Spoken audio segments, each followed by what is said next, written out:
Are 11th। तो 11th में सबसे पहले जब हम फिजिक्स को खोलते हैं हमारे पास बेसिक नॉलेज ऑफ अलजेब्रा होनी चाहिए, ठीक है, मतलब ठीक है। तो उसका सबसे पहले टॉपिक जो है हमारे पास आता है quadratic equations and it's solution है, ठीक है। तो ये जो है ये टॉपिक्स आता है। सबसे पहले ये क्वाड्रेटिक इक्वेशन क्या होती है, ठीक है। तो क्वाड्रेटिक इक्वेशंस क्या होती है ये हम देखते हैं। क्वाड्रेटिक इक्वेशंस होती है वो अलजेब्रिक इक्वेशंस, ठीक है, वो अलजेब्रिक इक्वेशंस जिसका हाईएस्ट ऑर्डर ऑफ वेरिएबल, ठीक है, हाईएस्ट ऑर्डर ऑफ वेरिएबल जो है वो क्या होना चाहिए, 2 होना चाहिए, ठीक है। क्या होना चाहिए, हाईएस्ट वेरिएबल, ठीक है, वो क्या होना चाहिए, 2 होना चाहिए। मतलब फॉर एग्जांपल मैं अगर लूँ तो ये देखो, ये आपको इक्वेशन दिखाई दे रही है जो कि 2x² + 5x - 12 = 0। तो यहाँ पर जो वेरिएबल कौन होते हैं, वेरिएबल वो होते हैं जो चेंज होते हैं, ठीक है। जैसे x की जगह मैं अगर a लिख दूँ, ठीक है, तो भी कोई फ़र्क पड़ेगा, नहीं पड़ेगा, ठीक है। तो वो चीज़ें जो चेंज हो जाए उसे हम लोग क्या कहते हैं, वेरिएबल कहते हैं। अब ये जो है 2, 5, 12 ये सारी क्या है, कॉन्स्टेंट्स, क्या है, कॉन्स्टेंट्स। कॉन्स्टेंट वो चीज़ें वो क्या जो क्या हो जाए, चेंज हो जाए, ठीक है। जैसे अगर मैं इनकी जगह में हम लोग कुछ भी रख सकते हैं, जैसे 5x² भी रख सकते हो, +12x भी रख सकती हूँ, -3x 3 = 0। मतलब यहाँ पर जो, और ये याद रखना यहाँ पर इंक्रीजिंग डिक्रीजिंग ऑर्डर में आप लोग क्या रखोगे, वेरिएबल की पावर रखोगे, ठीक है। यहाँ पर अगर वेरिएबल की पावर 2 है तो यहाँ पर वेरिएबल की पावर 1 आनी चाहिए। यहाँ पर वेरिएबल की पावर कोई नहीं है, यहाँ पर कांस्टेंट रहना चाहिए। तो this is the way to represent algebraic equations. अब अलजेब्रिक इक्वेशंस अगर देखा जाए तो अगर हम इसे होते क्या है अलजेब्रिक इक्वेशंस, अगर हम एज फाइंड करना चाहें तो हम क्या बोलेंगे, अलजेब्रिक इक्वेशंस को हम क्या बोलेंगे।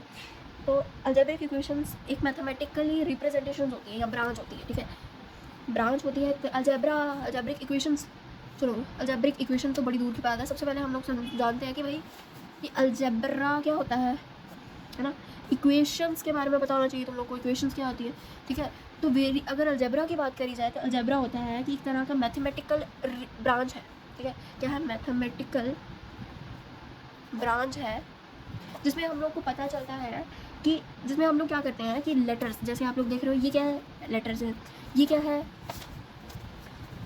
ये लेटर्स हैं, और ये क्या है, नंबर्स हैं, ठीक है। और लेटर्स है, नंबर्स है, सिंबल्स है, ठीक है, और दिस इज ऑल्सो सिंबल्स, ठीक है। तो ये सारे लेटर्स, सिंबल्स और सारे वेरिएबल्स, सारे लेटर्स, सारे नंबर्स, सारे सिंबल्स को इकट्ठा करके जब हम लोग लिखते हैं, जब हम लोग रिप्रेजेंट करते हैं, ठीक है। और नंबर, जब इन्हीं नंबर्स, इन्हीं लेटर्स, इन्हीं नंबर्स को हम लोग एज ए रिलेशन की तरह यूज़ करते हैं to represent a number, a particular number, तो that is called as algebra. अगर साधारण भाषा में बोलूँ तो मैथ्स की एक ब्रांच है जिसमें लेटर्स, सिंबल्स किसी नंबर को रिप्रेजेंट करने के लिए या उनके बीच में हम लोग रिलेशन को बताने के लिए हम लोग ये अलजेब्रा को पढ़ते हैं, ठीक है। जैसे अगर मैं एग्जांपल लूँ तो x + 5 = 7 है, ठीक है। अब ये क्या है आपका, ये आपका क्या लेटर है, ये आपका नंबर है, this is also a number, this is relation, this is symbol, this is also symbol. तो ये सब लेटर्स, सिंबल्स और ये सारे नंबर्स को जब हम कंबाइन करके लिखते हैं तो ये इक्वल टू, बराबर का निशान ये रिलेशन को रिप्रेजेंट करता है। किसे रिप्रेजेंट करता है, रिलेशन को रिप्रेजेंट करता है, ठीक है। तो जो हम लोग रिलेशन को बताने के लिए ये हम लोग किसे हम लोग पढ़ते हैं, अलजेब्रा को पढ़ते हैं। होप यू अंडरस्टैंड, ठीक है। अब जब इक्वेशन की बात करें तो इक्वेशन का क्या मतलब होता है, इक्वेशन हम लोग यूज़ करते हैं, इक्वेशन और एक्सप्रेशन, एक होता है एक्सप्रेशन, एक होती है इक्वेशन। इक्वेशन क्या होती है और एक्सप्रेशन क्या होती है, इक्वेशन होती है जब ये हमारे एक्सप्रेशन में इक्वल टू का निशान आ जाए, जैसे x + 5 = 7 लिख रहे हैं, ठीक है। इसमें ये लेटर्स, सिंबल्स, ठीक है, और नंबर जब इक्वल टू में आ जाए, जिस बराबर का निशान जिस एक्सप्रेशन में लग जाए उसे हम लोग क्या कहते हैं, इक्वेशन कहते हैं। अब ये बराबर का निशान आया, इसे हम लोग इक्वेशन कह दिया। एक्सप्रेशन किसे कहते हैं, जिसमें बराबर का निशान ना आए, जैसे तुम लोग लिखते हो नॉर्मल, मैं लिख दूँ x + 5 ओनली, तो this is a expression, this is only अ, अगर इसे हटा दें this is only a expression, तो इसे हम लोग क्या कहते हैं, एक्सप्रेशन कहते हैं, ओके। सो हम लोग क्वाड्रेटिक इक्वेशंस के हम लोग सॉल्यूशंस को पढ़ने वाले हैं, ठीक है। क्वाड्रेटिक इक्वेशन को सॉल्व करके एक मैथमेटिशियन थे, उन्होंने क्या करा, एक पर्टिकुलर सॉल्यूशन, मुझे नाम नहीं याद आ रहा, ठीक है, उन्होंने हम लोग को सॉल्यूशन दिया कि अगर हम लोग कोई भी सोल्यूशन निकालना चाहें, अब सोल्यूशन जो है वो एक्स की टर्म में आता है, ठीक है। एक्स इज इक्वल्स, सोल्यूशन के लिए हम क्या यूज़ कर रहे हैं यहाँ पर एक्स, क्योंकि हम लोग किसकी वैल्यू फाइंड करने जा रहे हैं, एक्स की वैल्यू ही फाइंड कर रहे हैं, ठीक है। तो एक्स की वैल्यू अगर फाइंड कर रहे हैं तो हम लोग किसको यूज़ कर रहे हैं, एक्स को यूज़ कर रहे हैं, क्योंकि हम लोग सोल्यूशन भी एक्स का ही निकालने जा रहे हैं। तो जो सोल्यूशन निकल के आता है वो क्या होता है, चलो यहाँ लिख लें, x is equals to minus b plus minus root b square minus 4ac upon 2a। This is the solution of quadratic equation. इस तरह से हम लोग क्या करते हैं, क्वाड्रेटिक इक्वेशंस को ईजिली फाइंड आउट कर सकते हैं, ठीक है। General solution of quadratic equation जो कि हम लोग बोलते हैं, ठीक है। तो होप यू अंडरस्टैंड कि क्या बोलते हैं क्वाड्रेटिक इक्वेशन को, क्या बोलते हैं क्वाड्रेटिक इक्वेशंस क्या होती हैं। जस्ट क्विक रिवीजन अगर हम करें तो सबसे पहले हम लोग ने क्या बोला कि अलजेब्रा क्या होता है। अलजेब्रा क्या होता है, एक मैथमेटिकल ब्रांच है जिसमें हम लोग सारे प्लस माइनस को रिलेट करके एक नंबर प्लस सिंबल्स और वेरिएबल लेटर्स को रिप्रेजेंट करते हैं टू द रिलेशन बना के, नंबर के बीच में रिलेशन बना के हम लोग लिखते हैं। इक्वल टू के बाद जो आता है वो क्या आता है, कांस्टेंट आता है। तो कांस्टेंट आने का मतलब है कि रिलेट कर रहे हैं विद नंबर, ठीक है। ये आपका क्या है, लेटर है, ये आपका नंबर है। तो इसे हम लोग रिलेट किसके साथ कर रहे हैं, एक नंबर के साथ कर रहे हैं। तो दिस इज इस चीज़ को बताने वाला कौन है, ये जो मैथमेटिकल ब्रांच है, यही मैथमेटिकल ब्रांच है जो इसी चीज़ के बारे में हम लोग को बताती है, ठीक है। तो इसमें हम लोग पढ़ते हैं क्वाड्रेटिक इक्वेशंस के बारे में, ठीक है। अब ये होती है नॉर्मल इक्वेशंस। इक्वेशन तो काफ़ी तरह की होती है ना, ठीक है। मोनोमियल्स होती है, बाइनोमियल्स होती हैं, है ना, ये सारी क्या होती हैं, इक्वेशंस होती हैं, ठीक है। अब हम पर्टिकुलर किसके बारे में पढ़ रहे हैं, क्वाड्रेटिक इक्वेशंस के बारे में पढ़ रहे हैं। क्वाड्रेटिक इक्वेशंस वो जिनके वेरिएबल की पावर, हाईएस्ट पावर क्या होती है, स्क्वायर होती है, ठीक है। हाईएस्ट पावर स्क्वायर होती है। जैसे हम लोग ने एग्जाम्पल लिया 2a square plus 15 5x minus 12 is equals to 0, ठीक है। तो ये क्या हो गई, हमारी क्वाड्रेटिक इक्वेशंस होगी। फिर मैंने आपको एक्सप्रेशंस के बारे में बताया, इक्वेशंस के बारे में बताया, और क्या होता है अलजेब्रिक, मतलब हम लोग क्वाड्रेटिक पढ़ लिया। क्वाड्रेटिक दो वेरिएबल वाला इक्वेशन जिसमें बराबर का निशान आए, एक्सप्रेशन वो जिनमें बराबर का निशान ना आए। ये दिस इज अ सोल्यूशन। ये सोल्यूशन बार बार रिपीट करने का मतलब यही है कि तुम लोग को एक वीडियो देख के ही सारा कुछ याद हो जाए, ठीक है। मतलब इसको भी रिपीट ना करना पड़े, इसी को बार बार, जब तुम लोग एक वर्ड को बार बार समझो तो तुम लोग को याद हो जाए। बोरिंग लगेगी तो मैं इम्प्रूव करूँगी, डोंट वरी। तो चलो देख लो, अभी फिलहाल जैसी भी है।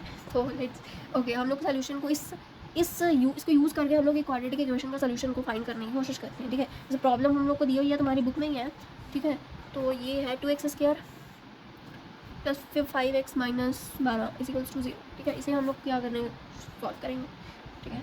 अब पहले देख लो मिडिल टर्म स्प्लिटिंग तो नहीं हो रही है। जैसे 12 12 2 24 अगर हम करें एलसीएम तो क्या आता है, 2 1 2 2 2 4 2 6 12 2, ठीक है। 2 2 4 4 3 12, तो 12 को माइनस करो, कुछ 5 भी नहीं आ रहा, ठीक है। 2 2 4 हो गया, 3 2 फिर से 3 2 6 माइनस करेंगे तब भी 5 तो नहीं आएगा, है ना। मिडिल टर्म स्प्लिटिंग होके तो नहीं आएगा ये आंसर, ठीक है। तो हम लोग को यही, अगर मिडिल टर्म स्प्लिटिंग हो रही है तो ओके, ये फॉर्मूला लगाने की ज़रूरत नहीं है, ठीक है। पर अगर नहीं हो रही है तो you use this formula and solve your answer, okay. Hope आप लोग को मिडिल टर्म स्प्लिटिंग आती है। अगर नहीं आती है तो उसके ऊपर वीडियो बना देंगे, डोंट वरी। सो तो लेट्स स्टार्ट।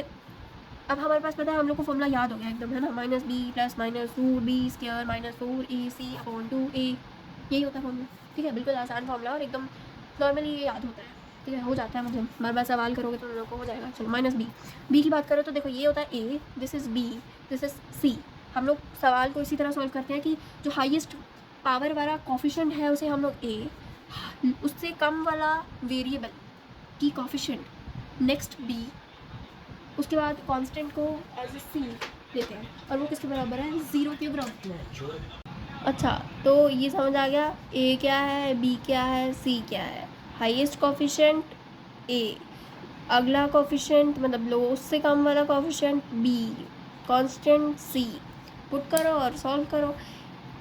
b अगर लिया जाए तो क्या है, 5 प्लस माइनस रूट b का स्क्वायर मतलब 5 का स्क्वायर माइनस 4, a क्या है 2, c क्या है माइनस 12, तो माइनस 12 लिखना, ठीक है। ये माइनस साथ में लेने हैं, ये वाला माइनस साथ में लेना है, छोड़ना नहीं है उसको। उसके बाद 2a ले रहे हैं, उसके बाद minus 5 plus minus root 5 5 25 square आना ना, ये क्या किया, सॉरी 5 स्क्वायर, ठीक है। माइनस 4a तो 4 2 12, सॉरी 4 2 8 माइनस 12, अपॉन 2 टू ज़ा 4 माइनस दिख रहा है -5 plus minus root 25 minus minus plus 12 इन ज़ 16 8 9 96 यही है ना 96 प्लस 25 6 7 8 9 10 11 9 10 11 12 121 अपॉन 4 क्या आया था -5 प्लस माइनस रूट 121 अपॉन 4 ये आया -5 दिख रहा है प्लस माइनस रूट इसको प्लस करोगे तो 121 आएगा ठीक है और अपॉन 4 तो यही आया ठीक है। अब -5 प्लस माइनस रूट 125 मतलब करोगे तो 11 मल्टीप्लाई करके देखो 1 1 ज़ा 1 1 2 ज़ा 1 1 ज़ा 1 1 1 ज़ा 1 1 1 ज़ा 1। अब ये मुझे कैसे पता चला कि 11 का मल्टीप्लाई ये होता है। ये टेबल सीख लो या स्क्वायर सीख लो इससे तुम लोग को पता चल जाएगा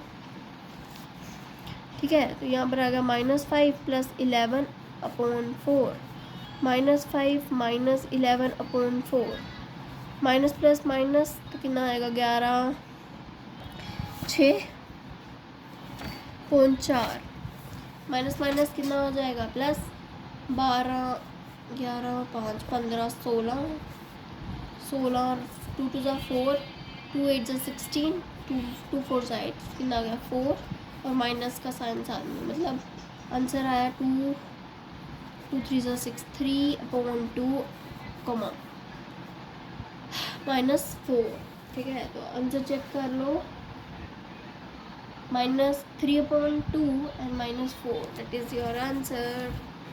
तो इसी तरह आप लोग क्या करते हो क्वाड्रेटिक इक्वेशन सॉल्व करते हो ठीक है।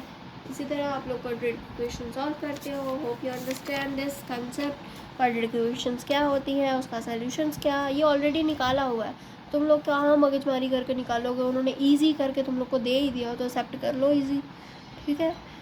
तो कॉन्स्टेंट्स क्या होते हैं वेरिएबल क्या होता है मैं आप लोग बोलोगे फिर से लंबी कर दिया वीडियो। चलो लेट्स अगला कंसेप्ट नहीं अगला तुम लोग को होमवर्क के लिए क्वेश्चन देती हूँ तो सॉल्व कर लेना तुम्हारी बुक के ऊपर ही है वैसे। Square minus p square plus q square x plus p q is equals to 0 p q x square minus p square plus q square x plus p q is equals to 0। Solve करना practice के लिए है तुम्हारी practice के लिए तुम्हें समझ आया या नहीं आया देख लेना इसको ठीक है। ओके सॉल्व करो और आंसर निकालो और आंसर तुम लोगों को बता देती हूँ। वैसे आंसर आएगा p/q और आएगा q/p दिस इज आंसर। निकालो एंड एंजॉय बाय बाय।